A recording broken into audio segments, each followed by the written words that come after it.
ప్రభునందు ప్రియమైన దేవుని వారలారా, దేవుని యొక్క మహాకృపను బట్టి ఈరోజు ఈ రీతిగా మీ మధ్యలోనికి నడిపించబడ్డానని దృఢంగా నమ్మచ్చు. మొదట దేవుని మహింపరుస్తూ ఆహ్వానించినటువంటి పెద్దలకు, ముఖ్యంగా స్థానిక పాస్టర్ గారికి, ప్రతి ఒక్కరికి, విచ్చేసిన దేవుని యందు బహుప్రియులైన మీ అందరికీ, వేదిక మీద ఉన్న పెద్దలకు, మన దేవుడు మన రక్షకుడైన యేసుక్రీస్తు ప్రభుల వారి పేరిట నా హృదయపూర్వక వందనం తెలియజేస్తున్నాను.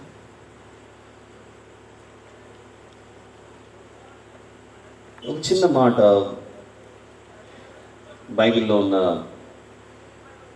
కొరింథీయులకు రాసిన మొదటి పత్రిక 3వ అధ్యాయం. కొరింథీయులకు రాసిన మొదటి పత్రిక 3వ అధ్యాయము 5 నుండి కొన్ని మాటలు మనము చదువుకొని మరొక చిన్న ప్రార్థన చేసుకుని వివరణలోనే ప్రవేశిస్తాం. అపోల్లో ఎవడు? పౌలు ఎవడు? పరిచారకులే కదా. ఒక్కొక్కరికి ప్రభు అనుగ్రహించిన ప్రకారం వారి ద్వారా మీరు విశ్వసించితిరి. నేను నాటితిని, అపోల్లో నీళ్లు పోసాను. వృద్ధి కలుగు చేసిన వాడు దేవుడే. కాబట్టి వృద్ధి కలుగజేయు దేవునిలోనే కానీ నాటు వానిలోనైనాను నీళ్లు పోయి వానిలోనైనాను ఏమీ లేదు.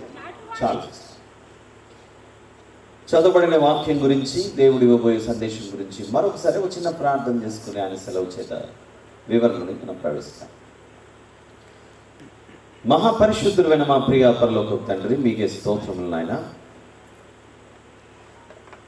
ఏ ఉద్దేశంతో మీ యొక్క బిడ్డల మధ్యలో మీ సేవకునిగా నన్ను నిలువబెట్టారు నాకు తెలియదు, కానీ సంపూర్ణముగా మీ యొక్క నడిపింపు కొరకై మీ పాద సన్నిధిలో నన్ను విరిచిన మీ బిడ్డలను సమర్పించుకుంటూ మా ఆత్మీయ జీవితం మీకు మరింత సమీపంగా మారుటకు ఉపయోగపడే మీ యొక్క సందేశమును మాకు బయలుపరిచి తద్వారా మేము మరింత బలపడుటకు సహాయం చేయమని ప్రాధాయపరిచి మిమ్మల్ని బహుగా హెచ్చిస్తూ మమ్మల్ని బహుగా తగ్గించుకుంటూ ఈ కృతజ్ఞతాస్తుతి ప్రార్థన మా ప్రభువును ప్రియరక్షకుడైన యేసుక్రీస్తు ప్రభుల వారి పేరిట మీకే సమర్పించి ప్రార్థించి వేడుకొంచున్నాను తండ్రి. ఆమేన్. ఇక్కడ జరుగుతున్నటువంటి ఈ సభల గురించి, అనగా ప్రతి మాసం, మరియు ఇక్కడ నేను ప్రవేశించినప్పటి నుండి విన్నటువంటి మాటల విషయంలో నాకు అర్థమైనటువంటి విషయం, దేవుడే హెచ్చింపబడాలి కానీ మనిషికి ఏమాత్రము గుర్తింపు కానీ, ఒక మనిషి హెచ్చింపబడాలి అనేటువంటి ఉద్దేశం కానీ ఇక్కడ ఏమాత్రము కనబడక, సంపూర్ణంగా ఆయన మహిమ కొరకే, మనందరి రక్షణ కొరకే ఈ సభలు జరుగుతున్నాయని నేను అర్థం చేసుకోవడం జరిగింది. దేవుని వాక్యాన్ని వెంబడించు, ఆ వాక్యం ద్వారా మనందరి ఆత్మీయ జీవితం బలపడి దేవునికి మహిమకరంగా మనము ఈ జీవితాన్ని భూమి మీద ముగించాలనేటువంటి ఉద్దేశం ఇక్కడ స్పష్టంగా కనబడుతుంది. అయితే ఒక విషయాన్ని నేను మీ ముందు ప్రస్తావించాలనుకుంటున్నాను. మనం భోజనం చేయు ప్రతిసారి మన చేతికి వచ్చిన ప్రతి మెతుకు రైతు పండించాడనే విషయం మనకు తెలుసు. తీసుకునే పప్పు దినుసులు కావచ్చు, వివిధ రకాలైన ధాన్యం కావచ్చు, ఎవరు పండించారు అని అంటే రైతు పండించారు. కానీ తినే ప్రతి ముద్దకు నా చేతికున్న బియ్యపు గింజ ఏ రైతు పండించాడని విచారించి ఆ గింజను మనం తీసుకుంటాం. అడుగుతామా? ఒక షాప్కి వెళ్ళి మనం రైస్ బ్యాగో లేకపోతే వివిధ రకాలైన దినుసులన్నీ కొని ఇంటికి తెచ్చుకున్న తర్వాత ప్రతి ధాన్యపు గింజను మనం పట్టుకొని ఈ ధాన్యపు గింజ ఏ రైతు పండించాడో చెబితేనే నేను ఈరోజు భోజనానికి కూర్చుంటాను అంటే అవుతుందా చెప్పండి? ఇక జీవితకాలం అంతా ఆకలితో అలవడించుకోవాల్సిందే. ఆ ధాన్యపు గింజ ఎవరు పండించారనేది మనకు అప్రస్తుతం. ధాన్యం అందిందా లేదా, మన ఆకలి తీరుతుందా లేదా, అది ఆరోగ్యకరంగా మనకు అందుతుందా లేదా, అది ప్రాముఖ్యం. శరీరానికి ఈ ఆహార పదార్థాల వెనుక మనం ఎలాగైతే విచారించునో, ఇది ఏ రాష్ట్రం నుంచి వచ్చింది, ఏ ఊరు నుంచి వచ్చింది, ఏ దేశం నుండి వచ్చింది, ఏ రైతు పండించాడు, ఫలానా రైతు పండిస్తే నేను తినను, లేదు నాకు నచ్చిన మెచ్చిన రైతు పండిస్తేనే నేను ఈరోజు ఈ పప్పు తింటాను, ఈ అన్నం తింటాను అనేటువంటి కండిషన్స్ మనము పెట్టము. కానీ ఒకటైతే పాటిస్తాం, మన పళ్ళెంలోనికి వచ్చే ఆహారం ఏదైతే ఉందో అది శుభ్రంగా ఉందో లేదో పరిశీలించుకొని తింటాం. అందులో ఏమైనా రాళ్ళలో మట్టి పిల్లలో ఏమైనా కనబడితే తీసి పక్కన పడేస్తాం, ఎందుకంటే అది ఆహారం కాదు కనుక. అలానే ఈ భూమి మీద దేవుని నామమున వచ్చి ప్రకటిస్తున్న సేవకులు కూడా వాక్యం అనే విత్తనాన్ని విత్తి జీవాహారమును, దేవుడిచ్చిన వాక్యమైన ఆహారమును పంచుతున్నప్పుడు ఏ వ్యక్తి వచ్చి ఆ ధాన్యం ఇస్తున్నాడు, ఆహారం ఇస్తున్నాడు అనేది అప్రస్తుతం. జీవాహారం అందుతుందా లేదా అనేది ముఖ్యమే, కానీ అందిస్తున్నది ఎవరు అనే దాంతో అవసరం లేదన్నట్లుగా ఇక్కడ సభలు జరుగుతున్నాయని నాకు అర్థమైంది. దానికి సంబంధించి చదువుకున్న 3వ అధ్యాయంలో కొరింథీయులకు రాసిన మొదటి పత్రికలో మనుషులమైన మేమెవరం, అపోల్లో ఎవడు, పౌలు ఎవడు? పౌలు గారు, అపోల్లో గారు అలాంటి గొప్పవారే పరిచయం చేసి అనేక దేశాలలో పౌలు గారు ప్రయాణాలు చేసి సువార్త ప్రకటించినటువంటి ఆయనే నేను ఎవరినండి అని మాట్లాడుతున్నాడు. నేను కాదు హెచ్చింపబడాల్సింది, ఆ దేవుడు హెచ్చింపబడాలి. గుర్తింపు ఆయనకే, ఘనత ఆయనకే, మహిమ ఆయనకే, ప్రభావము ఆయనకే. ఉదాహరణకు ఈ గ్రామంలో ఎప్పుడైనా ఒక పోస్ట్మెన్ ఎవరైనా ఉత్తరాలు రాస్తే తీసుకొని వచ్చి ప్రతి ఇంటికి ఒక లెటర్ ఇస్తున్నాడు అనుకోండి, వచ్చిన ఉత్తరాన్ని ఆ ఇంటికి వచ్చి ఆ వ్యక్తికి ఇచ్చి వెళ్ళడం ఆయన యొక్క ధర్మం, ఆయన యొక్క ఉద్యోగ బాధ్యత. ఎలాగైతే ఎక్కడి నుండో వచ్చిన ఉత్తరాన్ని మోసుకొని వచ్చి ఇచ్చినప్పుడు కొన్ని సందర్భాలలో అది మనకు అర్థం కాని భాషలో ఉందనుకోండి, అర్థం కాని విషయంలో ఉంటే కొంచెం కాస్త చదివి పెడతారని కూడా అడుగుతాం మనం. ఇప్పుడంటే విద్య లిటరసీ అనేది ఎక్కువైపోయింది, చదువుకున్న వాళ్ళు ఎక్కువగా ఉన్నారు.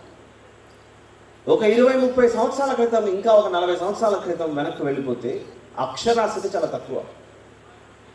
అలాంటప్పుడు ఉత్తరం ఎవరైతే మోసుకొని వచ్చింటారో ఆ వ్యక్తినే కొంచెం రిక్వెస్ట్ చేస్తారు, బ్రతిమలాడతారు, అందులో ఏముందో కొంచెం తీసి మాకు చదివి వినిపించు అని అంటారు. ఉత్తరం రాసిన వ్యక్తి గొప్పవాడవుతాడా, ఉత్తరాన్ని మోసుకొని వచ్చిన వ్యక్తి గొప్పవాడవుతాడా? ఆ ఉత్తరాన్ని ఎవరైతే రాశారో వారే గొప్పవారు అవుతారు, కానీ మోసుకొని వచ్చిన వారు ఏమాత్రం గొప్పవారు కాదు. అలా అని నేను వారిని తక్కువ చేస్తున్నానని నేను అనట్లేదు. నా ఉద్దేశం ఏంటంటే ఇది తన సొంత మాటలు కాదు. పోస్ట్ మ్యాన్ గారు చదివినా కూడా అది ఆయన సొంత మాటలు కాదు, వేరే వారు ఎవరో రాసిన మాటలను ఈయన చదివి వినిపించారు. ఇది మనకు అర్థమైతే, ఈ విషయాలు మనకు స్పష్టంగా అర్థమైతే, దేవుడు ఈ పరిశుద్ధ గ్రంథాన్ని రాసి మన చేతుల్లో పెడితే ఆయన మాటలను, ఆయన వాక్కులను, ఆయన వాక్యాన్ని ఆయన సేవకులుగా, పరిచారకులుగా మోసుకొని వచ్చి కొంచెం వివరించి వెళ్ళిపోవడమే మా బాధ్యత. ఉత్తరం మోసుకొని వచ్చాడు కదా అని విన్నవారు పోస్ట్ మ్యాన్ గారికి జీతం ఇవ్వరు. జీతం ఇచ్చేది ఎవరు? పోస్ట్ మ్యాన్ గారికి తనను ఎవరైతే ఏర్పాటు చేసుకున్నారో ఆ సంస్థ, ప్రభుత్వం, అధికారికంగా నియమించినటువంటి ఆ ప్రభుత్వం తగిన సమయం ముందు పోస్ట్ మ్యాన్ గారికి జీతం ఇస్తారు. నేను ఉత్తరం చదివి పెట్టాను కనుక, ఆ ఉత్తరంలో ఏముందో వివరించాను కనుక, నువ్వు ఇప్పుడు విన్నావు కనుక నీవే నాకు ఇవ్వాలి అని మొండి పట్టేసుకొని కూర్చోకూడదు. ఇంకెప్పటికీ పోస్ట్ మ్యాన్ ఇంటికి రానివ్వరు అలాంటి పనులు చేస్తారు. అయితే జీతం ఇచ్చేది మరొకరు, తనని అపాయింట్ చేసినటువంటి ప్రభుత్వం.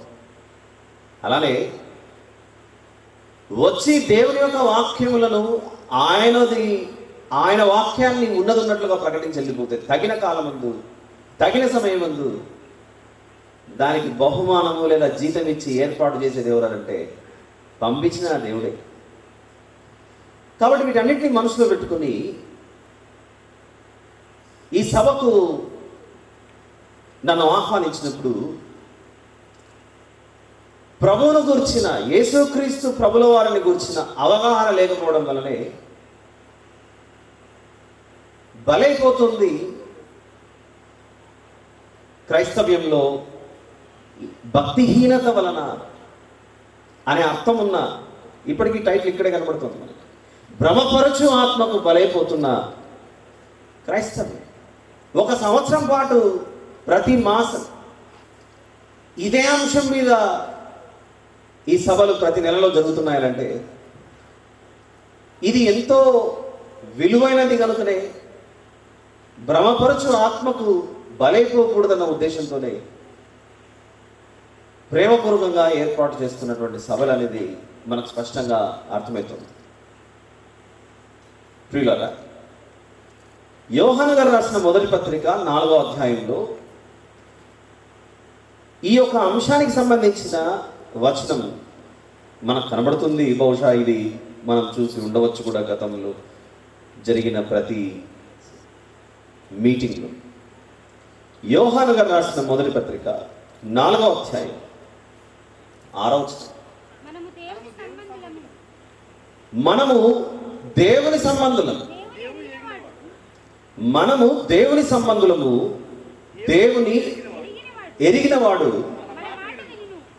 మన మాట వినును. దేవుని సంబంధి కానివాడు మన మాట వినడు. ఇందువలన మనము సత్య స్వరూపమైన ఆత్మ ఏదో, భ్రమపరచు ఆత్మ ఏదో తెలుసుకొనుచున్నాం.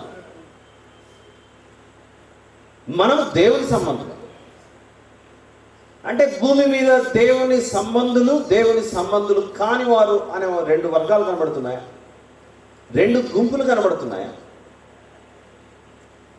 అంటే దేవుడు ముందుగానే పలానా వారు నా వారు, పలానా వారు నా వారు కారు అని ఆయన ముందుగానే విభజించి భూమి మీదకి మనుషులు పంపించాడు?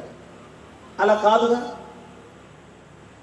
దేవుడు ఎప్పుడు కూడా నేను కొందరిని మాత్రమే ఏర్పరచుకున్నాను, మిగిలిన వారిని విడిచిపెట్టేశాను అనే ఉద్దేశం దేవుళ్ళు ఎప్పుడు కనపడదు. ఒకవేళ అదే నిజమైతే నేను కొందరినే ప్రేమిస్తున్నాను, మరికొందరిని, అనేక మందిని నేను ఏమాత్రం ఏర్పాటు చేసుకోలేదు అనే అభిప్రాయం దేవునికి ఉంటే,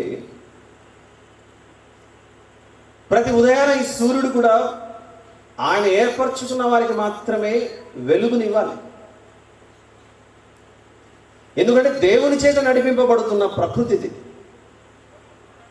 దేవుడు చెప్పాడు, ఆయన వారికి మాత్రమే నేను సూర్యోదయం కలుగజేసి, ఆయనకు సంబంధించిన వారికి మాత్రమే వర్షాలను కురిపింపజేసి,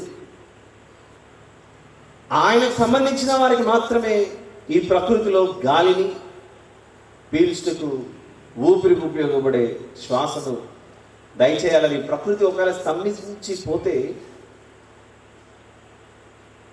మిగిలిన వాళ్ళందరి పరిస్థితి ఏమైపోతుంది?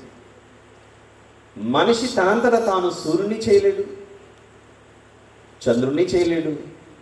ఈ ప్రకృతిలో దేవుని చేత చేయబడినది దానికి ప్రత్యామ్నాయంగా మనిషి ఏది చేయలేడు. సూర్యుని చేశాడు దేవుడు. నేను సూర్యుని చేస్తాను అని మనిషి తీర్మానం చేసుకొని కంకణం కట్టుకొని కూర్చుంటే అవుతుందా? సాధ్యపడదు. దేవుడు భూమిని చేశాడు కాబట్టి దేవునితో సమానంగా నేను కూడా మరొక భూలోకాన్ని తయారు చేస్తానంటే అయ్యే పని కాదు. అది మన పరిధి లేదా మన పరిమితి ఎంతవరకు అంటే దేవుడు ఇచ్చిన వాటిని మనము ఉపయోగించుకోవడం వరకు మాత్రమే మన పని. అది ఏ రీతిగా ఏ విధంగా ఉపయోగించుకుంటామన్నది దేవుడిచ్చిన మేధస్సు చేతనే సాధ్యమవుతుంది. అది దేవుడే మనిషికి జ్ఞానం ఇవ్వకపోతే వాటిని ఎలా ఉపయోగించుకోవాలో కూడా తెలియని పరిస్థితి. మనిషికి దేవుడిచ్చిన జ్ఞానం చేత, మేధస్సు చేత రకరకాలైన వాటిని కనుగొన్నాడు. ఈరోజు ఏరోప్లేన్ ఎక్కి, విమానం ఎక్కి మనం ప్రయాణం చేయగలుగుతున్నామంటే ఎవరికో దేవుడు మేధస్సును పెట్టి ఉన్న జ్ఞానంతో వాటిని తయారు చేసుకోగలిగే బుద్ధి, జ్ఞాన సంపదలను వారికి ఇచ్చాడు కనుక వారు తయారు చేశారు. ఆ తర్వాతి కాలంలో మనమంతా వాటిని ఉపయోగించుకుంటున్నాం. అలా ప్రతిదీ మనం ఉపయోగించుకునే కంప్యూటర్ కావచ్చు, మనం ఉపయోగించుకునే మొబైల్ ఫోన్ కావచ్చు, దేవుడు దయచేసిన ఆ బుద్ధి జ్ఞానముల చేతనే మనిషి తయారు చేసుకొని వాడుకుంటున్నాడే కానీ దేవుడు మనిషికి ఆ బుద్ధి జ్ఞానం కానీ ఇవ్వకపోతే ఇది ఎలా సాధ్యం చెప్పండి? చివరికి నేను ఉపయోగిస్తున్న ఈ మైక్ కూడా అదే. ఈ ప్రకృతిలో దేవుడిచ్చిన వాటిని తయారు చేసుకొని మనం ఉపయోగించుకుంటున్నాం. అంచేత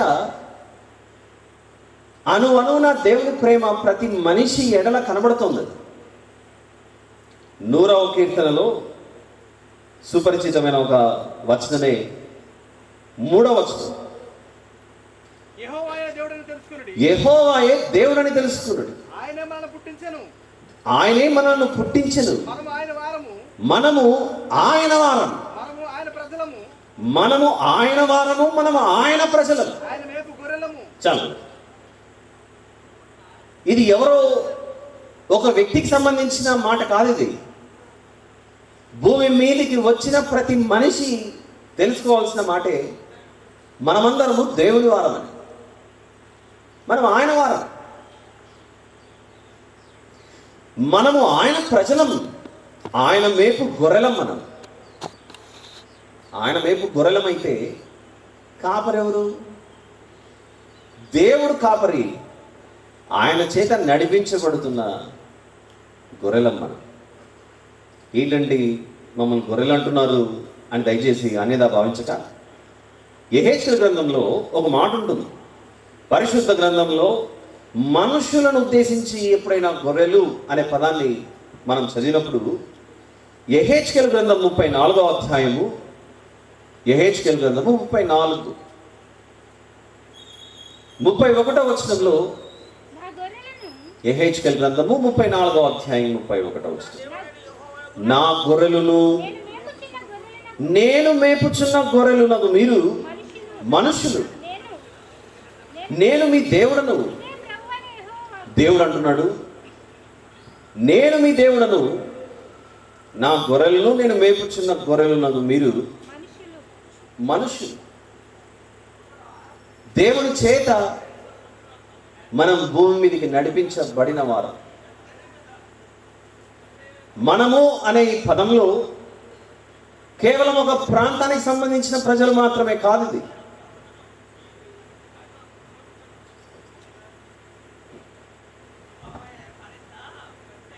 ఒక ఊరికి సంబంధించిన ప్రజలు, లేదా ఒక రాష్ట్రానికి సంబంధించిన ప్రజలు, ఒక దేశానికి సంబంధించిన ప్రజలు అనుకుంటే దేవుడు అలా ఎప్పుడు విభజించుకోలేదు. భూమి మీద ఉన్న మనం ఏ దేశానికి సంబంధించిన వారమైనా, ఏ భాష మాట్లాడే వారమైనా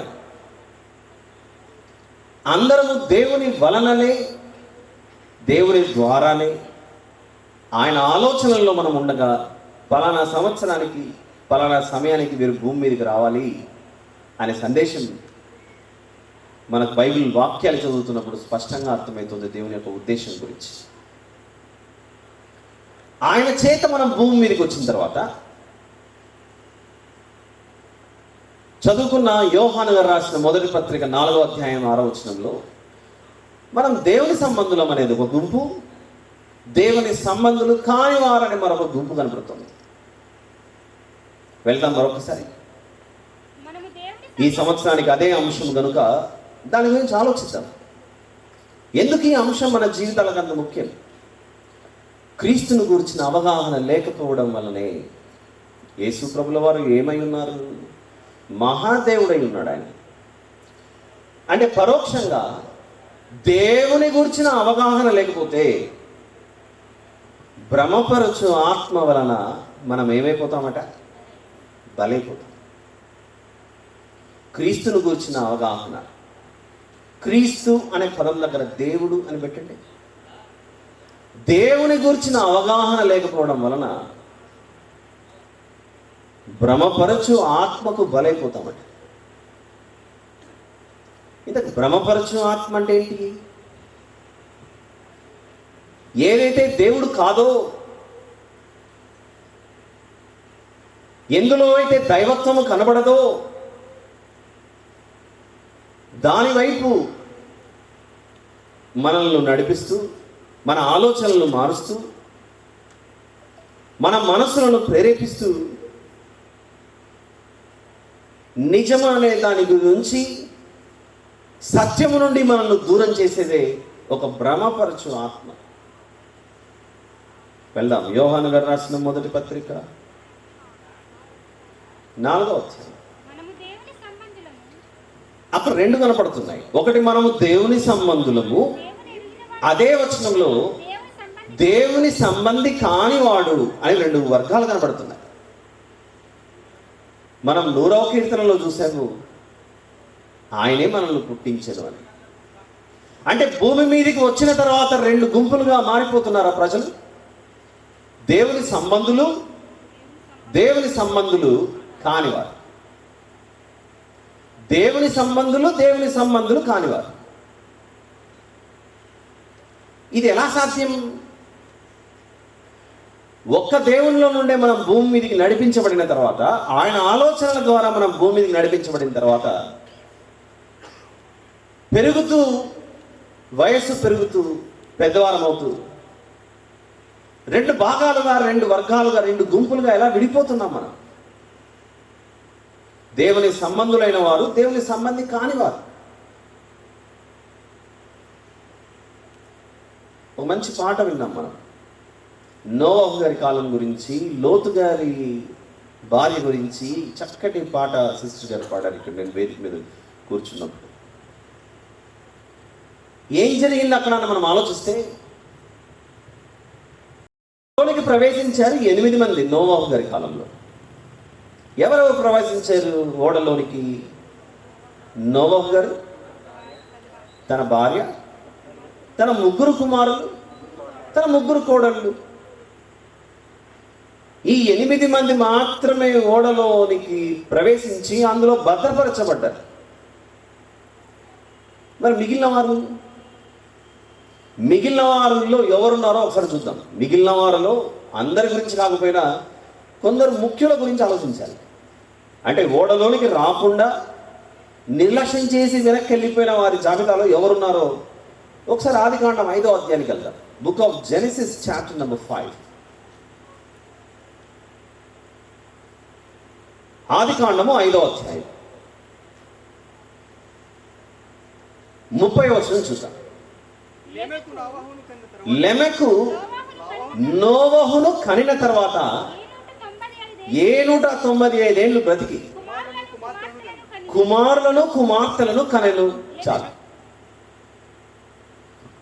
ఈ 5వ అధ్యాయం 30వ వచనంలో ఓడలోనికి ప్రవేశించకుండా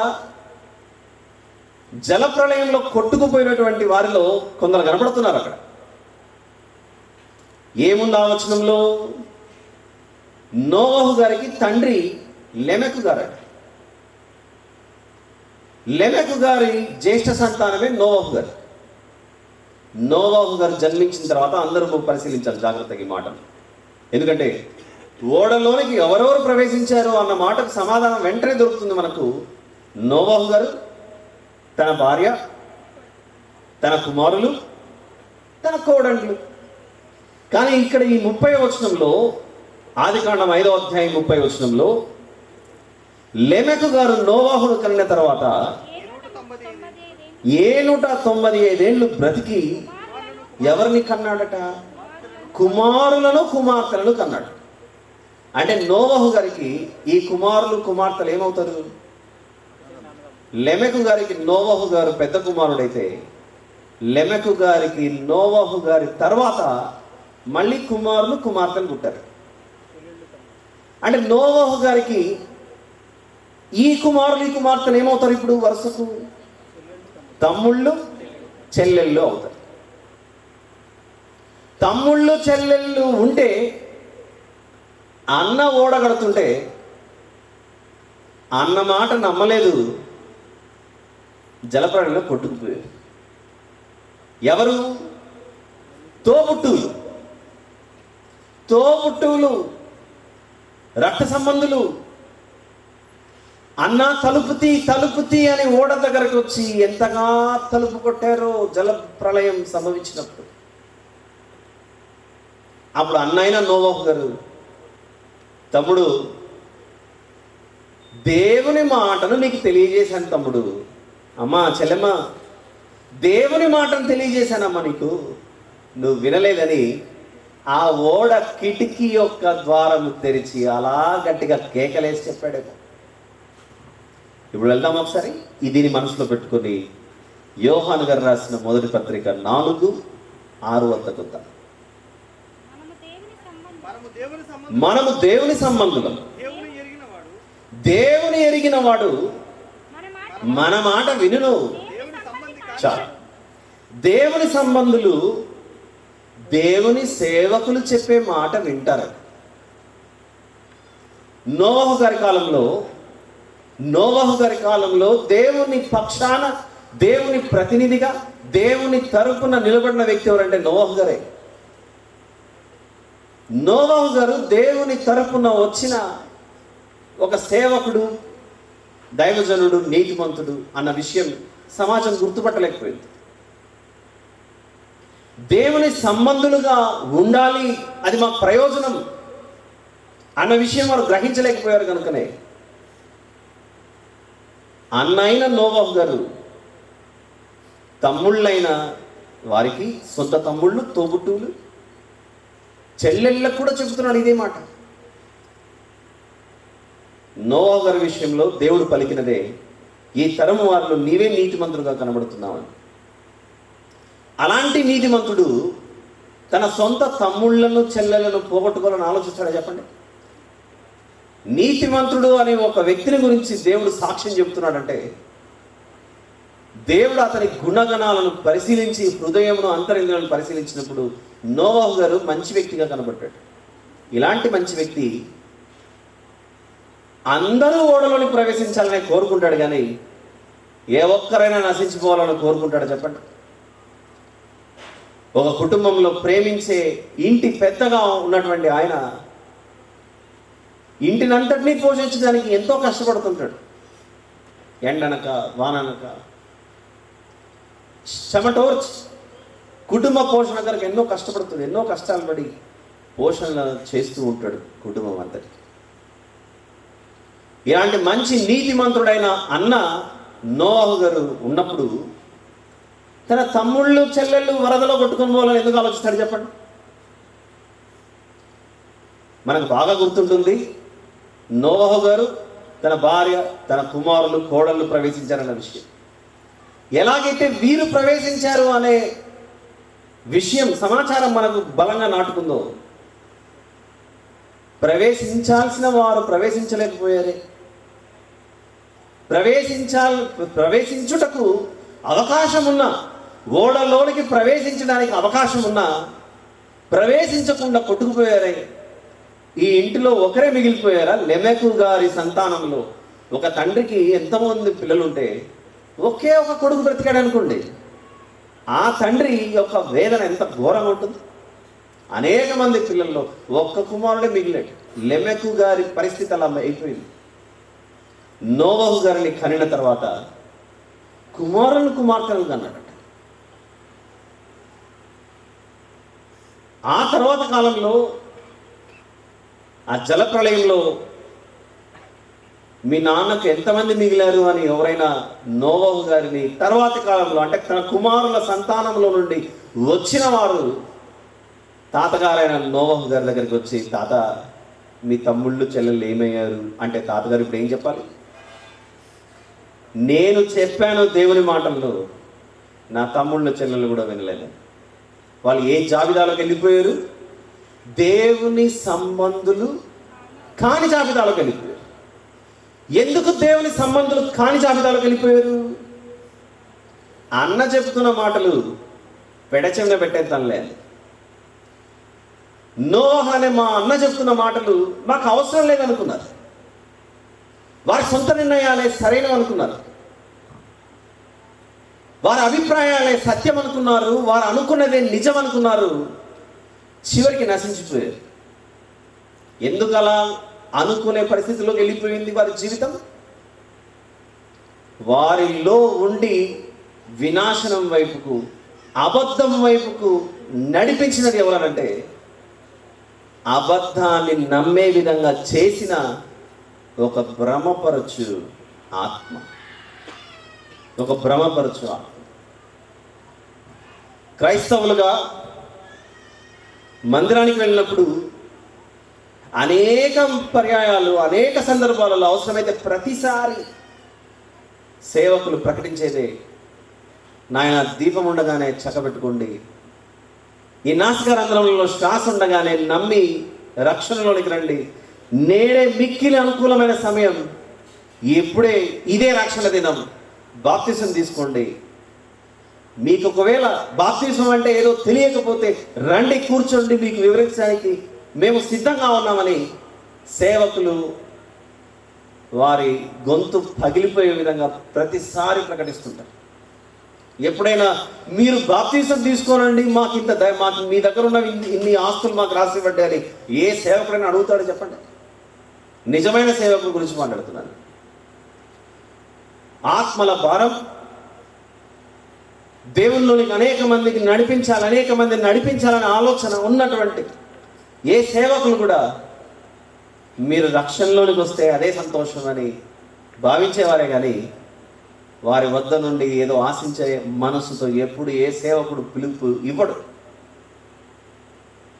మనం చదువుకునే చదువులు స్కూల్ కావచ్చు, కాలేజ్ కావచ్చు, ఇంకొకటి ఏదైనా కావచ్చు, విద్య నేర్పిస్తే ముందు అప్లికేషన్కు డబ్బు కట్టు, ఆ తర్వాతనే చదువు నేర్చుకోని అంటారు.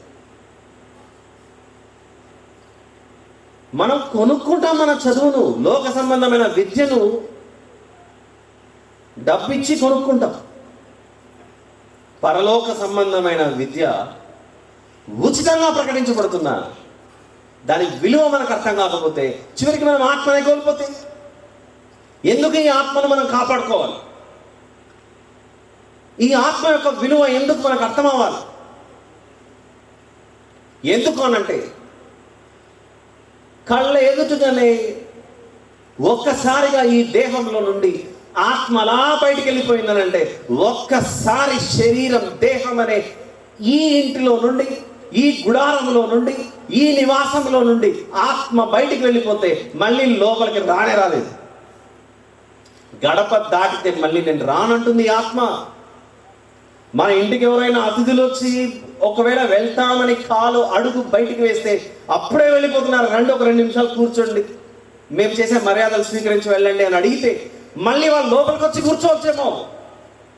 కానీ ఈ దేహం, ఈ శరీరం అనే ఈ గుడారంలో ఇన్ని సంవత్సరాలుగా నివాసం ఉన్న ఈ ఆత్మ మళ్ళీ నువ్వు వచ్చి వెళ్ళకు అని బ్రతిమలాడినా కూడా అడుగు బయటికి పెడితే మాత్రం మళ్ళీ తిరిగి రాలేదు. వెళ్ళిపోవాలి. ఈ దేహముకేమో నివాస యోగ్యముగా ఉన్నది భూగోళం అయితే, ఆత్మ శరీరంలో నుండి బయటికి వెళ్ళిపోయిన తర్వాత నివసించుటకు ఈ భూమి ఏమాత్రం పనికిరాదు. ఆత్మ ఉండే లోకం వేరు. దేవుని సంబంధులుగా నివసించిన వారి ఆత్మలుండే లోకం వేరు. దేవుని సంబంధులుగా లేని వారు భూమి మీద ఎవరైతే ఉన్నారో ఆ ఆత్మలన్నీ వేరైపోయి దేవుడు ఏర్పాటు చేసిన విశ్రాంతిలోని ప్రవేశించకుండా ఆత్మ నశించిపోయే స్థితిలోనికి వెళ్ళిపోయింది అనుకోండి, ఎవరు దానికి బాధ్యులు? అక్కడ అగ్ని ఆరదు, పురుగు చావదట. మార్కు సువార్తలో ఒక మాట, 9వ అధ్యాయం, భ్రమపరచు ఆత్మకు ఎందుకు బలైపోకూడదు? మార్కు సువార్త 9వ అధ్యాయము 48వ వచనాన్ని చూద్దాం. మార్కు సువార్త 9వ అధ్యాయము 48వ వచనం. నరకమున వారి పురుగు చావదు, అగ్ని ఆరదు. నరకమున వారి పురుగు చావదు, అగ్ని ఆరదు. ఏంటి పరిస్థితి ఇది? మనకు అర్థం అవ్వడానికి అగ్ని అనే పదాన్ని ఉపయోగించాడేమో దేవుడు. అక్కడ ఎలా ఉంటుందో పరిస్థితి. మంచి శ్రేష్టమైన లోకం వైపు చూడండి అని దేవుడు పిలుపునిస్తుంటే, ఆ లోకం మాకొద్దు, మేమేర్పరచుకున్నదే మాకెంతో సంతోషం, అదే మాకు ముద్దు అని దాని వెంట పరిగెత్తామనుకోండి, దానికి బాధ్యులు ఎవరు? చిన్నప్పుడు బాగా చదువుకోమని మంచి విద్యను నేర్పించే స్థలానికి బిడ్డలు పంపించినప్పుడు వీడు చదువుకోకుండా అక్కడ ఇక్కడ తిరుగుతూ తన జీవితం అంతా వ్యర్థం చేసుకున్న తర్వాత ఒకరోజు ఆ దినం సంభవించినప్పుడు ఏమీ చేత కాని వాడుగా, దేనికి పనికిరాని వాడుగా తిరుగుతున్నాడు అనుకోండి, అప్పుడు రియలైజ్ అవుతుంటాడు, అప్పుడు తెలుసుకుంటుంటాడు, నాకు సమయం ఇచ్చినప్పుడు నేను దాన్ని సద్వినియోగం చేసుకోలేదే. ఇందాక నోవహు గారి సందర్భం చూశాను. ఆ తర్వాతి కాలంలోనే సంభవించిన సంఘటనే లోతు గారి కాలంలో సొదొమ గొమొర్రా దాని పరిసర ప్రాంతాల్లో చోటు చేసుకున్న సంఘటన. లోతు గారి ద్వారా ప్రజలకు దేవుడు, అయ్యా ఇంత పాతకం కట్టుకొనకండి, ఇంత పాపం చేయకండి అని హెచ్చరిస్తున్నాడు. అక్కడ చూద్దాం ఆ మాటలు ఒకసారి. ఆదికాండము. అంటే దేవుని సంబంధులు ఎలా కాపాడబడతారు, దేవుని సంబంధులు కాని వారు భ్రమపరచు ఆత్మకి ఎలా బలైపోతున్నారో, ఇవన్నీ మనకు గొప్ప ఆధారాలు. మన ఆత్మీయ జీవితం బలపడాలి అని అంటే ఇవన్నీ చదువుకొని శ్రేష్టమైనదేదో మేలైనదేదో ఎంచుకొని మన జీవితాలను అటువైపు ప్రయాణం చేయించుకోవాలి. ఆదికాండము 19వ అధ్యాయం, ఆదికాండము 19వ అధ్యాయము 7వ వచనంలో ఉన్న మాట. 7వ వచనంలో, అన్నలారా ఇంత పాతకం కట్టుకున్నప్పుడు ఏమొచ్చింది మీకు ఇంత పాపం చేయడానికి? ఇంత పాతకం అసలు కట్టుకున్నప్పుడు, పాతకం అనే పాపం అనే దాన్ని రోజు మూట కట్టుకుంటున్నాం అనుకోండి. ఒక వస్తువుని తీసుకొచ్చి ఒక మూట కట్టి ఆ తర్వాత మళ్ళీ ఆ మూట తెరిచి ఇంకొక వస్తువుని దానిలో చేర్చి రోజు కొంచెం బరువైన వస్తువులు ఆ మూటలో కడుతూ చాలా భుజం మీద వేసుకుంటే రోజుకి ఏమైపోతుంది? చివరికి దానికి బరువు ఎక్కువైపోతుంది. అది తేలికగా ఉన్నప్పుడు భుజం మీద మోయడానికి సులభంగా ఉంటుందేమో, కానీ రోజుకి ఆ మూట బరువు ఎక్కిందనుకోండి, మన దేహం కాస్త వంగిపోతుంటుంది గూను వచ్చినట్లుగా. ఎందుకు? బరువు ఎక్కువైంది. ఎంత మోయగలమో అంతవరకు మాత్రమే మన దేహం పట్టుకోగలదు, కానీ బరువును మోసేటప్పుడు మన శరీరం మోయగలిగేనంత కంటే ఇంకా ఎక్కువగా బరువు మన మీద పడింది అనుకోండి, మన దేహాన్ని అలానే కూల్చేస్తుంది. మన ఆత్మీయ జీవితంలో కూడా పాపం అన్న దాన్ని రోజుకలా మూడగట్టుకుంటూ పోతుంటే ఒకరోజు అది పరిపక్వత చెంది అది పండి చివరికి మనం మోయలేనంత స్థితిలోనికి తీసుకెళ్ళిపోతే, అసలు మనిషి జన్మ ఇది గొప్ప వరం చెప్పాలంటే. ఎందుకు అంత గొప్ప వరంగా భావించాలి? ఈ ప్రకృతిని అంతా చేసిన తర్వాత దేవుడు చివరిలో అన్నాడు, మన స్వరూపమందు మన పోలిక చొప్పున నరులను చేయదుమని. అంటే దేవుని యొక్క ఉద్దేశం, ఆయన ఒకవేళ అద్దం ముందు నిలబడితే ఆయన రూపం ఎలాగైతే ఆ అద్దంలో కనబడుతూ ఉంటుందో, మనల్ని చూసినప్పుడు ఆయన రూపం మనలో కనపడాలని, ఆయన ఉన్నట్లుగా మనల్ని చేసుకోవాలని ఆశించేటట్టు. బిడ్డలు జన్మించగానే వచ్చి అంటారు, అచ్చం మీ నాన్నలాగానే ఉన్నాడు ఈ బిడ్డ, అచ్చం నువ్వు మీ నాన్నలాగానే ఉన్నావు, ఈ బిడ్డ మీ నాన్నలాగానే ఉందని ఆ ఇంట్లో ఉన్న కుటుంబ సభ్యులందరితో మాట్లాడుతుంటారు, నాన్నలాగా అమ్మలాగా ఇలాంటి పోలికలు. ఆ మాటలు వింటున్న తల్లిదండ్రులకు అది ఎంతో ఆనందం. నా ముఖం వాడిలో కనపడుతుంది, నా ముఖం, నా రూపం ఇదిగో నా కుమార్తెలో కనపడుతుంది. ఎవరైనా వచ్చి ఆ మాటలు అంటుంటే అది ఎంతో తృప్తి, ఎంతో ఆనందం, ఎంతో సంతోషాన్ని మిగులుస్తుంది. భూమి మీదకి వచ్చిన దేవుని పిల్లలుగా ఉండవలసిన మనల్ని దేవుడు మనల్ని చూసిన ప్రతిసారి ఆయన ఎలా ఉంటాడో అలానే ఉండాలని ఆయన ఇష్టపడ్డాడట. మనం కూడా ఈ సభకు వచ్చే ముందు కనీసం ఒక్కసారన్నా అద్దంలో చూసుకొని తలదూకొని వచ్చింది. అద్దం ముందు నిలబడినప్పుడు ఎందుకో మన ముఖం కనబడకుండా వేరే వాళ్ళది ఏదో కనపడింది, మన ముఖం కాకుండా వేరే వాళ్ళ ముఖం కనపడింది. ఒక్కసారి మళ్ళీ కళ్ళు అట్లా రుద్దుకొని నిజంగా నన్నే చూసుకుంటున్నానా వేరే వాళ్ళని చూసుకుంటున్నానా అని మళ్ళీ కళ్ళు రుద్దుకొని అద్దం ముందు మనం చూసుకుంటే మన ముఖం కనపడట్లేదు, వేరే వాళ్ళ ముఖం కనపడుతుంది. కొద్దిసేపు ఇంట్లో నుంచి బయటికి రాకుండా మొత్తం అలా నాకు చుట్టూ ఎవరు ఉన్నారేమో చెక్ చేసుకుంటాం. మనం మళ్ళీ ముఖం కడుక్కొని చూసినా కూడా మన ముఖం కనపడట్లేదు, వేరే వాళ్ళ ముఖం కనపడుతుంది. ఏదో తేడా ఉంది ఈ ఇంట్లో. ఈ రాత్రి ఈరోజు ఇంటికి వెళ్తామో లేదో గ్యారెంటీ లేదు, ఎందుకంటే అద్దంలో వేరే వాళ్ళ ముఖం కనపడింది. అందరిని పిలుచుకుంటాం రాత్రి, ఏదో తేడా ఉంది, మీరు కూడా మాతో వచ్చి పడుకోండి. ఎందుకు తేడా ఉంది అంటే అప్పుడు మీరు చెప్పాలి. ఈరోజు నేను మీటింగ్కి వెళ్ళే ముందు అద్దం ముందు చూసుకుంటే నా ముఖం కనపడలేదు, చూసిన ప్రతిసారి వేరే వాళ్ళ కనపడుతుంది అద్దంలో అనేసరికి నీకు తోడుగా రావాలనుకున్న ఆ వ్యక్తి కూడా పరిసర ప్రాంతాల దగ్గరలో రాడు. వస్తారా చెప్పండి? మన ముఖం కనపడకుండా వేరే వాళ్ళది కనపడుతుంది, వేరే ముఖం. ఎందుకు వేరే వాళ్ళని మీరు తోడుగా పిలిచినా కూడా ఎందుకు రారు? వీళ్ళింట్లో ఏదో తిరుగుతుంది. అద్దంలో చూసుకుంటే వాళ్ళు కనపడకుండా వేరే వాళ్ళు కనపడుతున్నారు, వీళ్ళు కనపడకుండా వేరే వాళ్ళు తిరుగుతున్నారు. ఆ ఇంట్లో ఎవరు లేరు, ఖాళీగా ఉంది, వేరే వాళ్ళు కనపడుతున్నారు. అద్దంలో ఎవరో కనపడుతున్నారు, పక్కన చూస్తే ఎవరు లేరు. మన భాషలో ఏమంటారు వారిని? అలా కనపడితే ఏమంటారు? దయ్యం అంటారు. కనపడాల్సిన రూపం కనపడకుండా వేరే రూపం కనపడితే దానికి పేరే మార్చేస్తాం మనం. అలానే దేవుడు మన స్వరూపమందు మన పోలిక చొప్పున నరులను చేయదుమని ఆయన స్వరూపాన్ని మనలో చూడాలనుకుంటే ఆయన మనల్ని చూసిన ప్రతిసారి రూపం ఆయనది కనపడకుండా ఏదో కనపడుతుంది. అంటే మన రూపం కాస్త దేవుని చిత్తానుసారంగా ఉండకుండా మారిపోతుంది. మన క్రియల వలన, మన యొక్క నడవడిక వలన. మన అని పదే అంటున్నానని భావించక, ఆయనను ఏమాత్రము గౌరవించక, ఆయన పిలిచినప్పుడే వెంటనే రాకుండా, ఆయనకు అవిధేయులుగా జీవించిన కాలం ఒకసారి మనం వెనక్కి వెళ్ళిపోతే, యేసు ప్రభువును గురించిన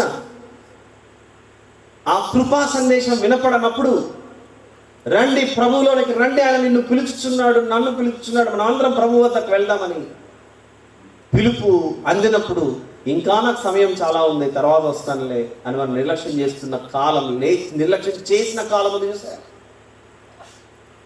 దేవునితో సహవాసం కోరుకోకుండా మనం సాతానుతో సహవాసం కోరిన కాలం ఒకటి ఉంది. చాలా కాలం తర్వాత తెలిసింది, ఇదిగో సాతానుడు నన్ను ఉపద్రవం వైపు నడిపిస్తున్నాడు, సాతానుడు నన్ను ఒక భయంకరమైన అపాయకరమైన స్థలాన్ని నడిపిస్తున్నాడు అని మనకు జ్ఞానోదయం అయిన తర్వాత, నేను తప్పుడు మార్గంలో ఉన్నానని తెలుసుకున్న తర్వాత, నాకు సరైన మార్గం ఎక్కడ, ఎక్కడుంది నాకు శ్రేష్టమైన మార్గం, మేలైన మార్గం ఎక్కడుందని వెతికితే అప్పుడు వినపడింది స్వరం. ఎవరో ప్రకటిస్తుండగా మైక్ శబ్దాలలో వినపడింది. యేసు చెప్పెను. యేసు అనగా మన ప్రభుల వారు నేనే మార్గము అని చెప్పాడు, నేనే సత్యం అని చెప్పాడు. నేనే మార్గము, నేనే సత్యము, నేనే జీవం. అంటే ఆయన మార్గం సత్యమైనది. అందులో నేను ప్రయాణం చేస్తే ఎందులోనికి ప్రవేశిస్తాను? జీవంలోనికి ప్రవేశిస్తానన్న సందేశం ప్రభువు గురించి ఒకరు ప్రకటిస్తుంటే నీ చెవిన పడింది. అది విని అప్పుడు వచ్చాం మనం. అప్పుడు మళ్ళీ తిరిగి ఏ రూపాన్ని పొందుకున్నాం? మనం కోల్పోయిన దేవుని స్వరూపాన్ని తిరిగి మనం తెచ్చిపెట్టుకున్నాం, పొందుకోగలిగాం. ప్రియులారా, ఈ ఒక్క సందర్భమే కాదు. ఏ ఒక్క సందర్భం? లోతు గారి సందర్భమే కాదు. దేవుని సంబంధులు కానివారు అనేటువంటి పెద్ద లిస్ట్ అది. ఇంకా కొంచెం ముందుకెళ్ళి రాజులు మొదటి గ్రంథము 22వ అధ్యాయానికి వెళ్తారు. రాజులు మొదటి గ్రంథం 22వ అధ్యాయం. ఇంతవరకు రెండు చూశాను. నోవాహు గారి సందర్భం, లోతు గారి సందర్భం. తరాలు మారుతున్న ఈ భూమి మీద నివసిస్తున్న ప్రజలలో నిర్ణయాలు మాత్రం ఒకటే విధంగా కనబడుతున్నాయి. ఒక గుంపేమో నాకు దేవుడు వద్దు అనే గుంపు, మరొక వర్గమేమో దేవుడు నాకు కావాలి అని దేవుని పక్షాన చేరుతున్నటువంటి వారు. రాజుల మొదటి గ్రంథము 22వ అధ్యాయంలో ఒక దైవజనుడు ఒక రాజును హెచ్చరిస్తున్నాడు. ఆ దైవజనుడి పేరు మీకాయా అనే దైవజనుడు. చక్కగా చదువుకోండి. 22వ అధ్యాయం ఇంటికి వెళ్ళిన తర్వాత చాలా గొప్ప సందేశం. కానీ అవసరాన్ని బట్టి ఒక 2-3 వచనాలు చూద్దాం. 2-3 వచనాలు. 3వ వచనం నుండి చూద్దాం. రాజులు మొదటి గ్రంథము 22వ అధ్యాయం 3వ వచనం నుండి. ఇశ్రాయేలు రాజు తన సేవకులను పిలిపించి, రామోగ్గిలాదు అనేది ఒక ప్రాంతం. రామోగ్గిలాదు అనేది ఒక ప్రాంతం ఇశ్రాయేలీలకు సంబంధించినదైతే అది మనదని మీ అందరూ తెలుసు కదా. అయితే మనము సిరియా రాజు చేతిలో నుండి దాన్ని తీసుకొనక ఊరకున్నామని చెప్పి యుద్ధము చేయుటకు నాతో కూడా నీవు రామోగ్గిలాదులకు వచ్చదవా అని యెహోషాపాతును అడిగాను. అందుకు యెహోషాపాతు, నేను నీవాడనే, నా జనులు నీ జనులే, నా గుర్రములను నీ గుర్రములే అని ఇశ్రాయేలు రాజుతో చెప్పాడు. పిమ్మట యెహోషాపాతు, నేడు యెహోవా యొద్ద విచారణ చేయుదము రండని ఇశ్రాయేలు రాజుతో అనగా చాలు. ఇక్కడ 2 రాజులు మాట్లాడుకుంటున్నారు. ఒకరేమో యూదా దేశపు రాజు, ఆయన పేరు యెహోషాపాతు.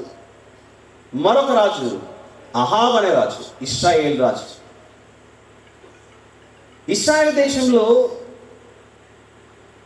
భాగంగా ఉన్న రామోగ్గిలాదు అనే ప్రాంతం ఆ కాలంలో యుద్ధాలు జరిగినప్పుడు అది సిరియా దేశంలోకి వెళ్ళిపోయింది.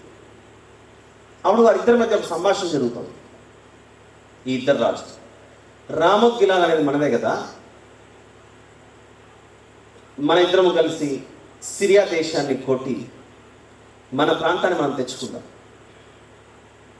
సిరియా చేతిలో నుండి ఈ ప్రాంతాన్ని మనం తిరిగి తెచ్చుకుందాం అన్నప్పుడు యూదా రాజుగా ఉన్న యెహోషాపాతు గారు ఇశ్రాయేలు రాజుతో యుద్ధానికి పోతే గెలుస్తామా గెలవమా, ఒక మాట దేవుణ్ణి అడిగి బయలుదేరదాం, దేవుణ్ణి అడిగి ముందుకు అడుగు వేద్దామని యూదా రాజు అయిన యెహోషాపాతు గారు ఒక మాట చెప్తారు. అప్పుడు 6వ వచనంలో ఇశ్రాయేలు రాజైన అహాబు దాదాపు 400 మంది ప్రవక్తలను పిలిపించి యుద్ధము చేయుటకు రామోగ్గిలాదు మీదికి పోదునా పోకుందునా అని వారిని అడిగారు. ఈ 400 మంది ప్రవక్తలు, అందుకు ఆ 400 మంది ప్రవక్తలు, యెహోవా దానిని రాజైన నీ చేతికి అప్పగించును కనుక పొండని వారు చెప్పారు. అందరూ చెప్తున్నారు. ఎంతమంది?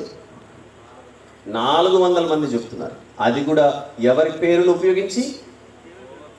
జీవము గల దేవుడైన యెహోవా అనే ఆ నామమును ఉపయోగించి, ఆ పేరును ఉపయోగించి మీరు వెళ్ళండి యుద్ధానికి, మీరు గెలిచే వస్తారు, మీరు కోల్పోయిన రామోద్గిలాదును మళ్ళీ తిరిగి తెచ్చుకుంటారని.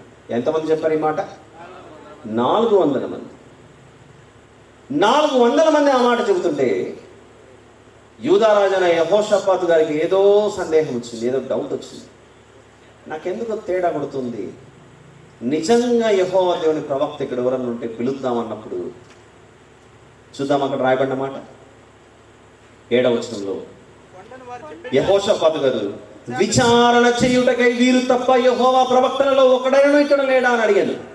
అందుకు ఇశ్రాయేలు రాజు ఇమ్లా కుమారుడైన మీకాయా అని ఒకడున్నాడు, అతని ద్వారా మనము యెహోవా యొద్ద విచారణ చేయవచ్చును కానీ అతను నన్ను గూర్చి మేలు ప్రకటింపక కీడే ప్రకటించును కనుక అతని యందు నాకు ద్వేషం కలదని యెహోషాపాతు అనగా, అప్పుడు యెహోషాపాతు గారు రాజైన మీరు అలా అనవద్దనని ఒకరి పేరు ప్రస్తావించాడు. అహాబు రాజు, ఒక దైవజనుని పేరు.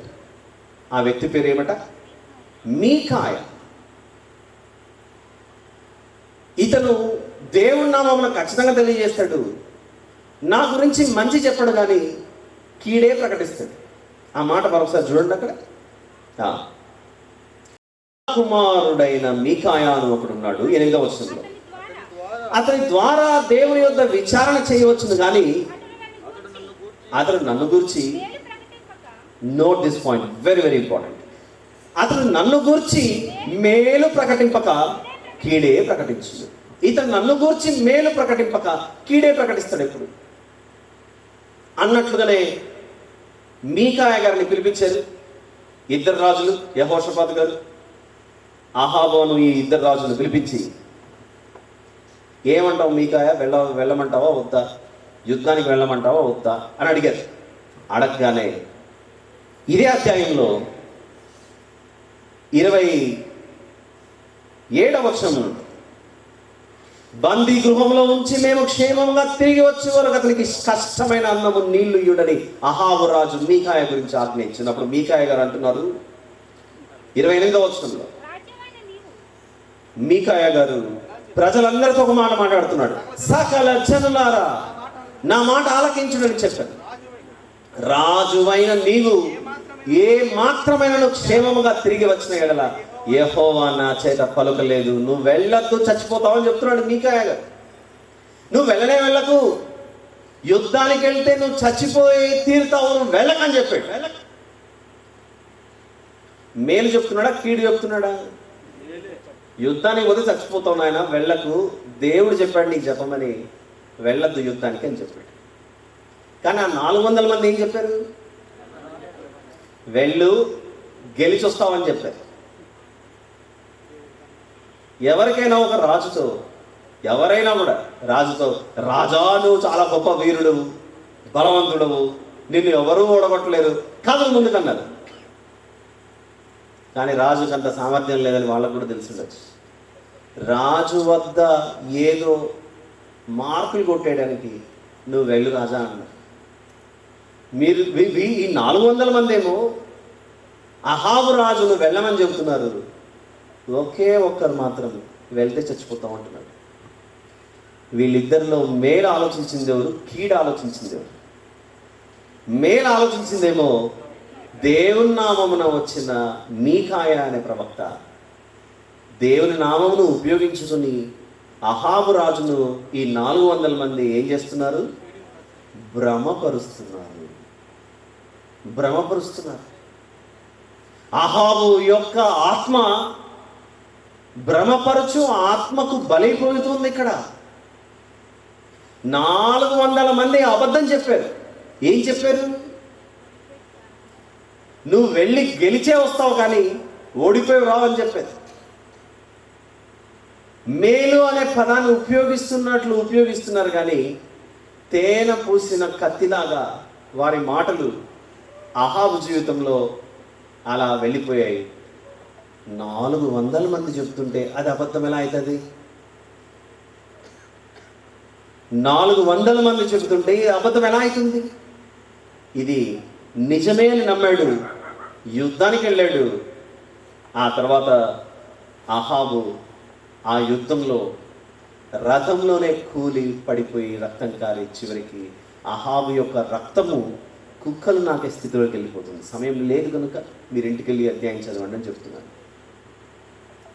అంటే 400 మందిలో ఏ ఆత్మ దూరేసింది? అక్కడ భ్రమపరచు ఆత్మ దూరి అనేక మందిని అబద్ధం వైపు నడిపించేసింది. కానీ దేవుని మాటలు ఉన్నది ఉన్నట్లుగా చెప్పినప్పుడు మీకాయా గారు సమాజంలో ఎలా పరిగణింపబడుతున్నాడు? ఇతను కీడే యోచిస్తున్నాడు అనే మాట వచ్చి పడింది. కానీ మీకాయా గారు ఏమైనా కీడు ఆలోచించారా? మేలే చేయాలని ఆలోచించారు. దేవుని సంబంధి కాదు గనుక అహాబు భ్రమపరచు ఆత్మకు బలైపోయాడు. దేవుని సంబంధి కాడు గనుక అనే మాటల ఉద్దేశం ఏంటి? సత్యమైన వాక్యము దేవుని వద్ద నుండి అహాబుకు వస్తే నేను వినను, నువ్వేంటి నాకు చెప్పేది? అక్కడికి ఆగగా దైవజనులు పట్టుకుని వెళ్ళి చెరసాల్లో వేయండి అని చెప్పేసాడు. అంతేకాకుండా కష్టమైన అన్నం తినిపించండి అని చెప్పేసి వెళ్ళిపోతున్నాడు. అప్పుడు మీకాయా గారు ఎలుగెత్తి చెప్పారు, సకల జనులారా వినండి, ఈయన వద్దన్నా వెళ్తున్నాడు, ఈత ప్రాణాలతో మాత్రం తిరిగిరాడు. చివరికి ఎవరి మాట గెలిచింది? మీకాయా గారి మాట గెలిచింది. అలానే ప్రతి తరంలో కూడా నిజమేంటో నిజం కానిదేంటో వినేవారు ఖచ్చితంగా పరిశీలించి తెలుసుకోవాలి. ఎవరో ఎక్కువ మంది ఇలాంటి మాటలు చెబుతున్నారు కదా అని అహాబు మోసపోయినట్లుగా అబద్ధం వైపు మనం ప్రయాణాలు చేస్తే, అబద్ధం వైపు మనం ప్రయాణాలు చేసుకుంటూ పోయామనుకోండి, చివరికి అబద్ధం అంటే ఏంటి? యేసు ప్రభు దేవుడు కాదు, యేసు ప్రభు లోకరక్షకుడు కాదు, యేసు ప్రభు మాత్రమే పరలోకానికి మార్గం, ఆయన తప్ప మరొకరు లేరు అని చెప్తున్నా ఆ మాటలు అట్లే కాదు, చాలా మార్గాలు ఉన్నాయి అని ఎవరైనా మనకు ఉపదేశించినా అవన్నీ ఇప్పుడు మనల్ని ఎందులోనే నడిపిస్తున్నట్లు? మనల్ని భ్రమపరచు ఆత్మలోనికి దింపి ఉన్న ఏకైక మార్గాన్ని మనకు పక్కన పెట్టేసి మిగిలిన వేరే మార్గాలు చూపిస్తుంటే, ఇక్కడ నుంచి విశాఖపట్నం వెళ్ళాలనుకోండి, పోయి బస్ స్టేషన్కి వెళ్ళి ఒక చక్కటి వైజాగ్ బస్ ఎక్కాలి, అప్పుడే తీసుకెళ్తుంది బస్. అది అలా కాకుండా విజయవాడను చెన్నై హైదరాబాద్ బస్ ఎక్కి బస్ స్టాండ్ అయితే వచ్చింది, బస్ స్టేషన్ అయితే వచ్చింది, తీరా హైదరాబాద్లోనో లేకపోతే విజయవాడలోనో చెన్నైలోనో దిగేసి ఇదే వైజాగ్ అనుకుంటే నువ్వు ఎక్కింది రాంగ్ బస్. అది నువ్వు ఎక్కాల్సినటువంటి వాహనం ఎక్కలేదు.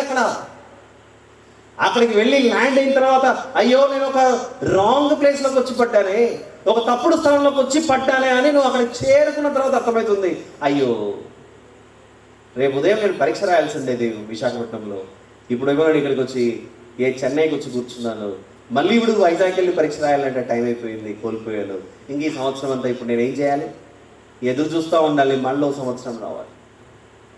ఇక్కడన్నా ఎగ్జామ్ తప్పిపోతే మళ్ళీ వచ్చే సంవత్సరం రాసుకోవచ్చేమో, మరి ఇంకోసారి రాసుకోవచ్చేమో.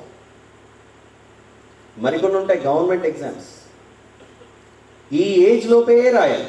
30 years అని 35 years అని ఆ ఏజ్ పెట్టిండు, అదే చివరి పరీక్ష అనుకోండి.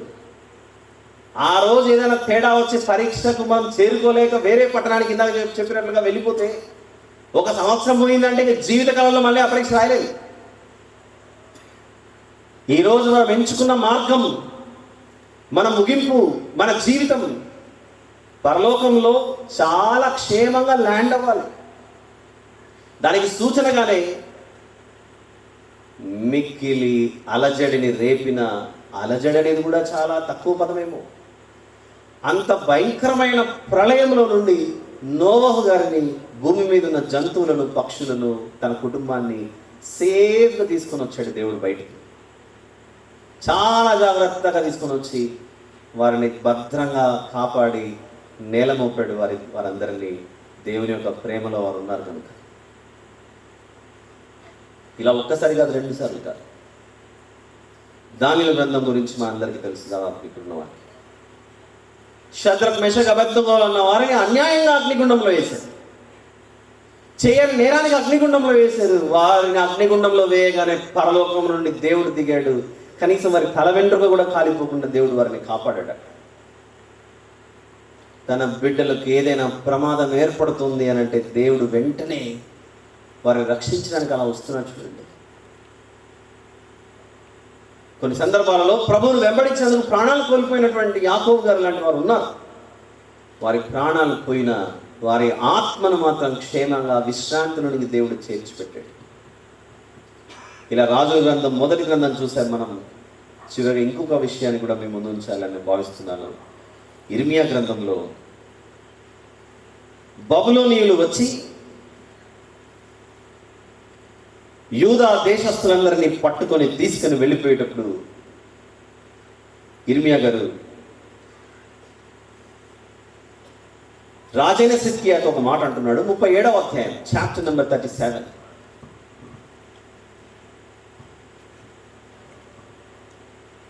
ఇర్మియా గ్రంథము 37వ అధ్యాయం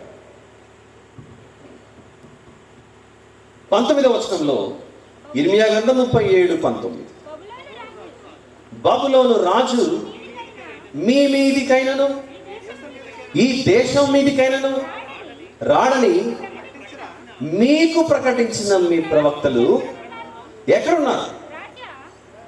ఇర్మియా గారు రాజైన సిద్కియాతో ఒక మాట అంటున్నాడు. బబులోను రాజు మీ మీదికైనను ఈ దేశం మీదికైనను రాడని మీకు ప్రకటించిన మీ ప్రవక్తలు ఎక్కడున్నారు? ఇప్పుడు అబద్ధాలు చెప్పారట. ఇర్మియా గ్రంథం అంటేనే బబులోను దేశస్థుడైన ఆ రాజ్యానికి చక్రవర్తిగా అధికారిగా ఉన్న నెబుకద్నెజరు తన సైన్యంతో వచ్చి యూదా దేశాన్ని చుట్టుముట్టేసి ప్రజలందరినీ చెరలోకి తీసుకెళ్లిపోయిన సందర్భాలు మనకు ఇర్మియా గ్రంథంలో కనబడతాయి. చాలా సందర్భాల్లో ఇర్మియా గ్రంథం మనం వినే ఉంటాం. ఆ పేరు గురించి మాట్లాడుతున్నాను. ఎన్ని సంవత్సరాలు ఇర్మియా గారు ప్రకటించారంటే ఆ తరానికి 41 సంవత్సరాల 6 నెలలు ఇంచుమించు ఇర్మియా గారు ఆ తరంలో ఉన్న ప్రజలకు ఒక్కరోజు కాదు 2 రోజులు కాదు ప్రకటించింది. ఏకంగా 41 సంవత్సరాలు 41 years అబౌవ్ ప్రకటించాడు. ఒకే విషయం గురించి 41 సంవత్సరాలు చెప్పాడు ఈ దైవజనుడు ఇర్మియా గారు. ఒకే విషయం గురించి 41 సంవత్సరాలు చెప్పాడు. నాయన దేవునికి లోబడండి, దేవుడు అక్కడ సైన్యాన్ని సిద్ధపరుస్తున్నాడు. ఇప్పుడున్న కాలంలో ఆ దేశం పేరు ఇరాక్, ఒకప్పుడు అది బాబిలోన్, బబులోను సామ్రాజ్యం. బబులోను నుండి సైన్యం బయలుదేరుతుంది, ఈ దేశం మీదకి రాబోతుంది, జాగ్రత్త జాగ్రత్త జాగ్రత్త అని 41 సంవత్సరాలకు పైగా ప్రకటించారు ఇర్మియా గారు. ఎవరెవరికి ప్రకటించాడు? యెహోయాహాజు అనే రాజుకు, తర్వాత తన తమ్ముడైన యెహోయాకీము అనే రాజుకు, యెహోయాకీను అనే రాజుకు, సిద్కియా అనే రాజుకు. కానీ ఇర్మియా గారు వారి తాతగారైన యోషియా గారి కాలం నుంచి ప్రకటిస్తున్నాడు, దేవునికి లోబడి ఉంటే మంచిది, లేకపోతే బబులోనీయులు రాబోతున్నారు అని. 41 years చిన్న విషయం కాదు. ఒక సేవకుడు, ప్రవక్త దేవుని మాటలు ఉన్నట్లుగా చెబుతూ 41 సంవత్సరాలు 6 నెలలు ప్రకటించుకుంటూ వస్తే, లేదా 41 సంవత్సరాలు అనుకుందాం, 6 నెలలు కొంచెం డిస్కౌంట్ చేసి అటు ఇటు వాళ్ళ చెరలోకి వెళ్ళిన తర్వాత మిగిలిన స్టేషన్తో చెప్పాడు అనుకున్న ఈ విషయాలు ఆలోచిస్తాం. 40 అనుకుందాం. ఒకే విషయం గురించి 40 సంవత్సరాలు చెప్పిన వారు దేవుని మాట వినకపోయేసరికి, ఎందుకు దేవుని మాట వినలేదు? మిగిలిన చాలా మంది, అనేక మంది ఒక మాట చెప్పారట. ఈ 37వ అధ్యాయంలో చూసాంగా 19వ వచనంలో, బబులోను రాజు మీ మీదికైనను ఈ దేశం మీదికైనను రాడని మీకు ప్రకటించిన మీ ప్రవక్తలు ఎక్కడున్నారు? మీకు ప్రకటించిన ప్రవక్తలు ఎక్కడున్నారు? ఏమయ్యారు అనంటే దేవుడు వారిని 2 భాగాలుగా విభజించారట. అదే మనము ఇదే ఇర్మియా గ్రంథంలో ఒక మంచి మాట 23వ అధ్యాయం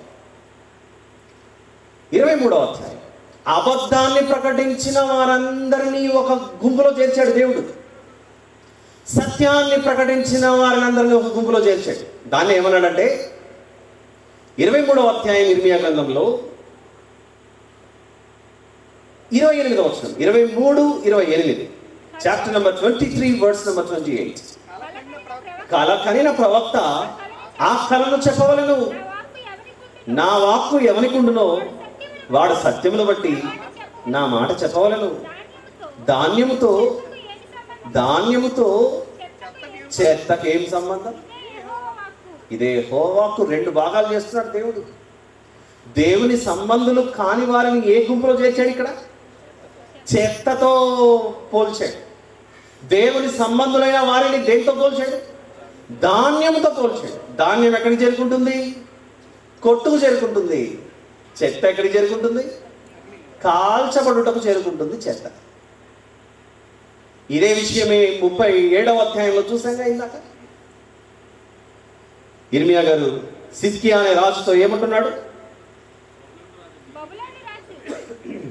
బబులోను రాజు మీ మీదికి రాడని ఆ అబద్ధికులందరూ చెప్పారు కదా. చెత్త అంతా ఏమైపోయిందంటే చెదిరిపోయేది. సాధారణంగా చెత్త చెదిరిపోతుంది, ధాన్యం క్షేమంగా ఉంటుంది ఒక చోట. ఈరోజు ఈ సభలన్నీ ఏర్పాటు చేయడం గల కారణం ఏంటంటే, ఈరోజు తెలియజేస్తున్నాడు దేవుడు, పరలోకము నుండి భూమి మీదికి కన్య మరియ గర్భాన జన్మించిన మహాపరిశుద్ధుడైన ఆయన ఈ లోకానికి లోకరక్షకుడుగా వచ్చాడు. ఒక్క దేశపు ప్రజా రక్షణ కొరకు కాలేదు ఆయన. నేనే మార్గం అని చెప్పడానికి వచ్చాడు. ఆయన మార్గమే సత్యం అని చెప్పడానికి వచ్చాడు. ఆయనను వెంబడిస్తే జీవంలోని ప్రవేశిస్తామనే సందేశం ఆయన ఇచ్చి వెళ్ళాడు.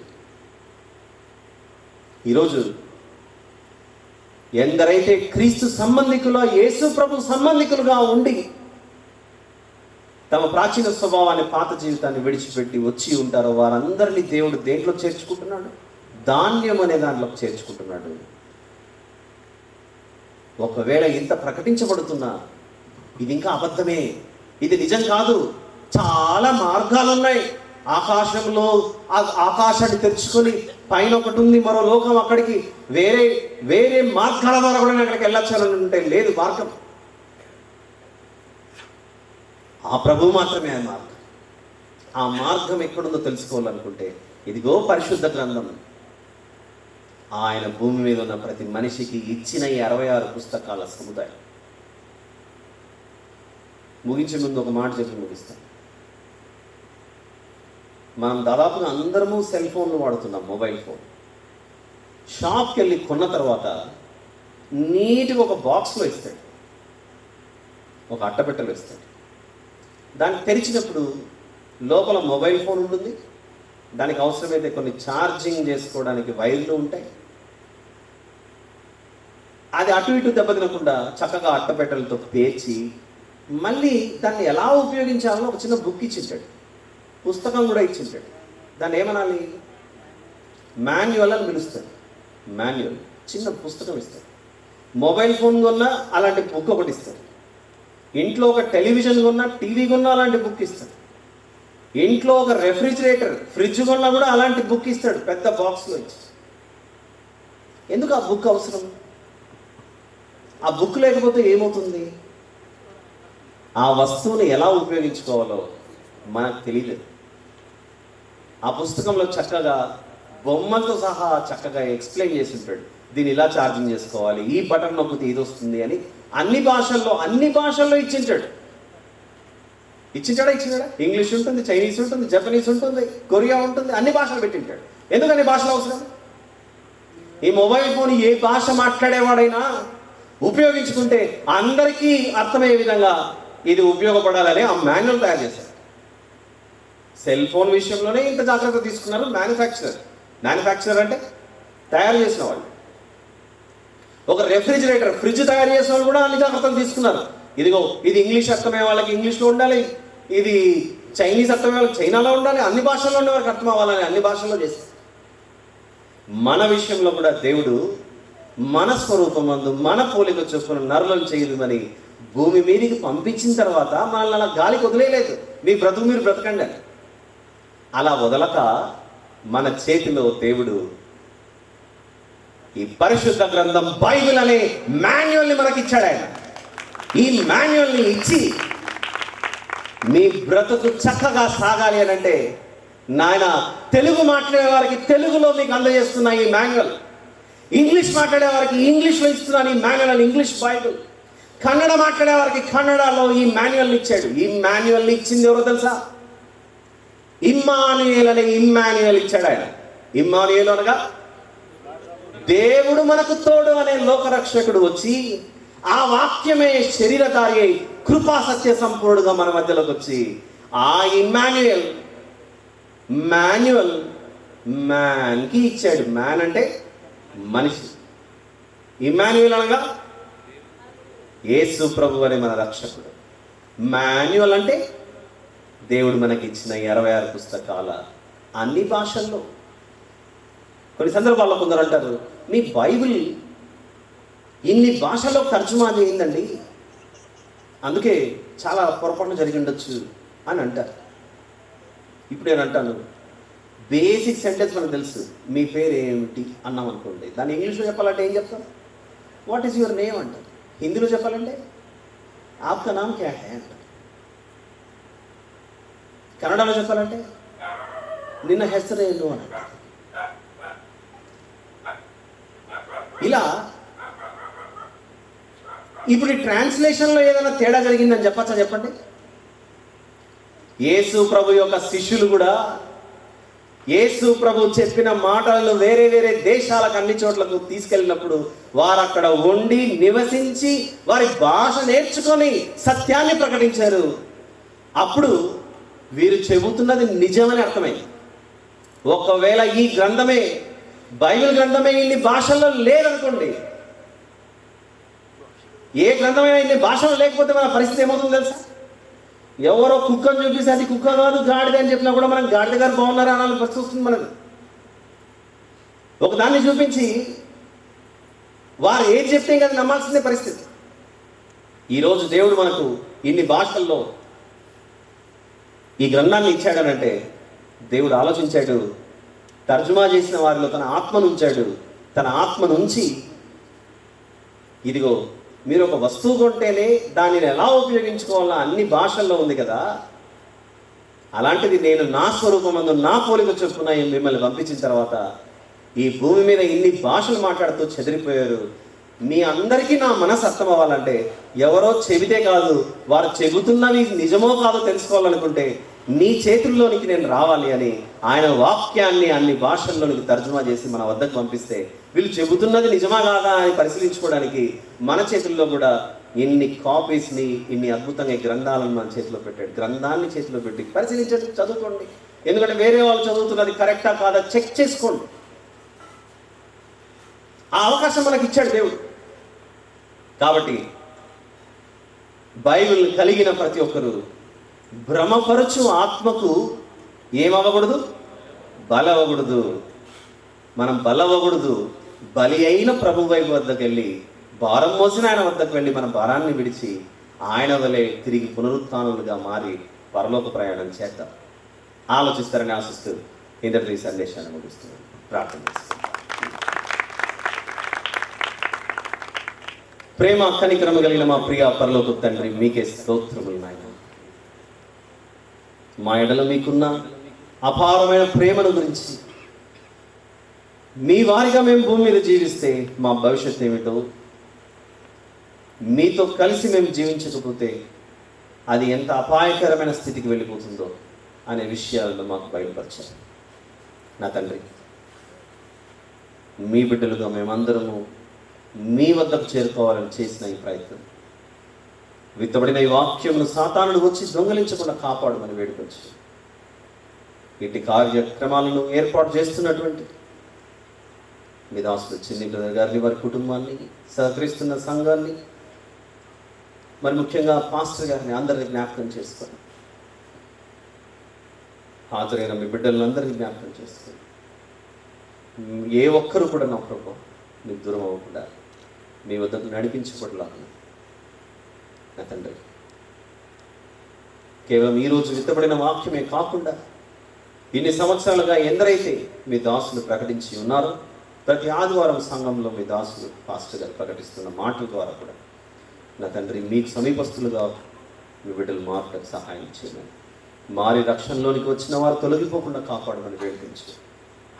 మీ కాపుదల సంరక్షణ, మీ కృపాక్షేమం మీరు ఎడల హెచ్చుగా ఉండేలాగా కృప చూపి సహాయం చేయమని ప్రార్థిస్తూ, మిమ్మల్ని హెచ్చిస్తూ మమ్మల్ని తగ్గించుకుంటాం, మిమ్మల్ని బహుగా హెచ్చిస్తూ ఈ కృతజ్ఞతాస్తుతి ప్రార్థన మా ప్రభువును ప్రియరక్షకుడైన యేసు క్రీస్తు ప్రభువు అర్పణ మీకే సమర్పించి ప్రార్థించి వేడుకొచ్చినాను తండ్రి. ఆమేన్. అందరికీ థాంక్యూ.